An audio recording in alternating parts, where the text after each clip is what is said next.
মিলির হাজবেন্ড মিলিকে না জানিয়ে আর একটা বিয়ে করে নিয়েছে। অবশ্য তার একটা মুখ্য কারণ হচ্ছে মিলির 4টা সন্তান, 4টাই কন্যা সন্তান। আর মিলির হাজবেন্ড অনেক বড়লোক, তার জায়গা জমির কোনো অভাব নেই, কিন্তু সেই সম্পত্তির ভাগ কাউকে দিতে প্রস্তুত নয়। তাই ছেলে ছাড়া এই ভাগগুলো তার ভাইদের বোনেদের কাছে চলে যাবে বিধায় সে আবারও বিয়ে করে নিয়েছে মিলিকে না জানিয়ে। কিন্তু সত্য কি আর বেশি দিন চাপা থাকে? তাই মিলিও জেনে ফেলল তার স্বামীর এই কৃতিকর্ম। ভীষণ কষ্ট পেল মেয়েটা, অনেক কাঁদলো, অনেক পাগলামি করলো মেয়েটা।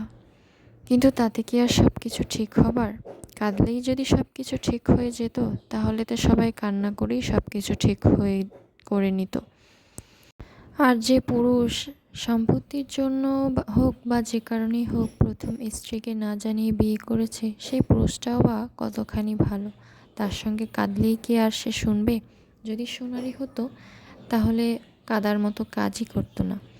আর যে মেয়েটা পুরুষটা বিবাহিত জেনেও বিবাহ করলো, তার কথা আর নাই বা বললাম।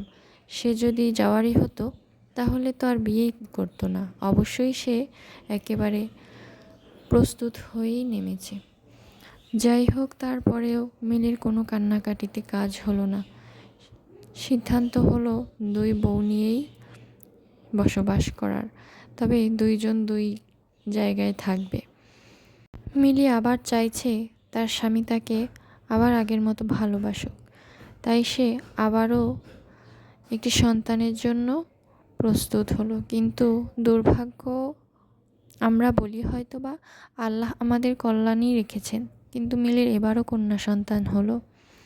মিলি এবার সবটা ভাগ্যের উপরেই ছেড়ে দিল। এবার বোঝার চেষ্টা করলো যে আল্লাহ যা করেন মঙ্গলের জন্যই করেন, কিন্তু আমাদের মন কি মানতে চায়? কোনো স্ত্রী তার স্বামীকে অন্য কোনো নারীর সঙ্গে সহ্য করতে পারে না, এটাই স্বাভাবিক। তবে আল্লাহর ইচ্ছা ভিন্ন। ঘটনাটা একটা সত্য ঘটনা।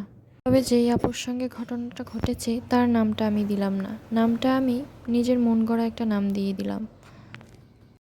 তবে আল্লাহ আমাদের সবাইকে হেদায়েত দিক, পুরুষ ভাইদের বোঝার তৌফিক দিক। তবু সবাই তো আর এক হবে না।